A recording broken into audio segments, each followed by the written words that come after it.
that we had come with very high hopes to the High Court, because the larger question is, if a person is not under detention, अगर वो अपराधी नहीं है या उसके against कोई case नहीं है और वो ये कह रहा है कि मुझे अपने चॉइस के अस्पताल में जाना है, तो कोई रोक सकता है क्या? ये सरकार कह सकती है कि क्या नहीं, आपको हमारे सरकारी अस्पताल में ही इलाज कराना पड़ेगा।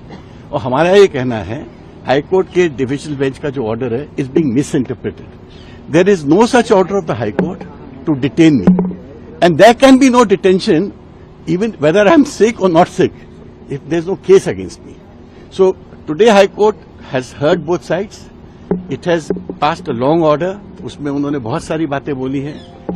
High Court has asked them to also share reports with her. हमने ये भी कंप्लेन की कि साहब वहाँ का एटमॉस्फेयर बहुत खराब है. There are 30 policemen standing near or outside his room. 100 policemen standing in the ground floor or some place. जैसा इन्हें मुझे बताया.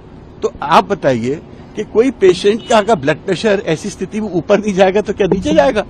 तो सुमन वांगचुक जी को अगर रिकवर भी करना है, उसके लिए भी तो हमको अपना एनवायरमेंट चाहिए, हमको अपने डॉक्टर्स चाहिए। हम ऐसा नहीं कि हमको कोई ट्रस्ट नहीं है सफदरजंग में या एम्स में, बट आज के दिन उनकी फैमिली ने क्लियरली बोला है और सुपरिटेंडेंट ने भी बोला, वो जो आई थी, कि उन्होंने कहा भाई बार बार कहते हैं कि हमको आपकी हॉस्पिटल पे ट्रस्ट नहीं है, हमको सरकार पे ट्रस्ट नहीं है। सपोज सरकारी व्यवस्था पे उनको ट्रस्ट नहीं है और वो इंडिया की one of the famous and one of the best hospital Vedanta जाना चाहते हैं और वेदांता से इन्होंने बात कर ली है, तो इनको रोका क्यों जा रहा है?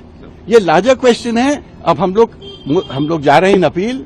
We will be going before the divisional bench tomorrow and we want to ask the divisional bench through the LPA that we'll file, the writ appeal that we'll file, is that does a person or an individual, doesn't he have a choice to choose his hospital, to choose his doctor? ये कपिल सिब्बल जी बार बार बोलते रहे आज कि भाई मेरी body है, मेरी family है, मेरे को रिकवर होना है, और आप कैसे फोर्स कर सकते हो कि मैं आपके कहे अनुसार डॉक्टर्स के पास रहूं, आपके अस्पताल में रहूं?